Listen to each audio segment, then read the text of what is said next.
can we compare what's happening nationally in the real estate housing market right now in 2020 as compared to when the market crashed in 2008? Well, finally, some good news. According to NAR, the National Association of Realtors, in August, short sales and foreclosures accounted for less than 1% of sales, as compared to 2008. According to CNN Money, foreclosures were at a record high of 81% in 2008. That's a drastic difference. What else is different? We have higher standards for loan qualification. If you look at this graph from the Mortgage Bankers Association back in 2008, it was very easy to get a loan as compared to today. In 2008, they had stated income loans, meaning you could just state what you made and they would take your word for it without ever checking. As compared to now, 2020, the Mortgage Credit Availability Index shows how difficult it is to get a loan. Now they check and recheck employment, debt-to-income ratios, credit scores, and so much more.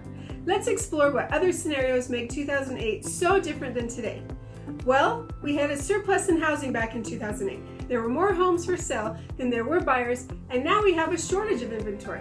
In fact, according to Lawrence Yun, the National Association of Realtors chief economist, he says, and I quote, "Shortage of homes for sale have proven problematic in the housing industry over the last few years, but have grown even worse in recent months." Just look at this graph from Fred Economic Research. Again, a drastic difference in inventory from 2008 to now. And remember, when there is a surplus in inventory, that it's a buyer's market, when that tends to cause the prices to go down. However, when there's lack of inventory like there is today, it's considered a seller's market and it tends to drive the prices up. I recently had a listing and was offered $35,000 over asking. Well, what about employment? According to Google, the U.S. Labor and Bureau of Labor Statistics reported unemployment in August 2020 to be 8.4%, and back in 2008, unemployment was reported to be about 6.1%, so definitely up, but unemployment does not appear to be drastic as they appear. So lots of facts and jargon. What are your thoughts about how the housing market now in 2020 compares to the crash?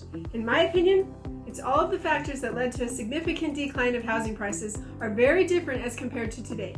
And hopefully, even with all that we have going on in our crazy world today, those differences will have a positive effect on the housing market.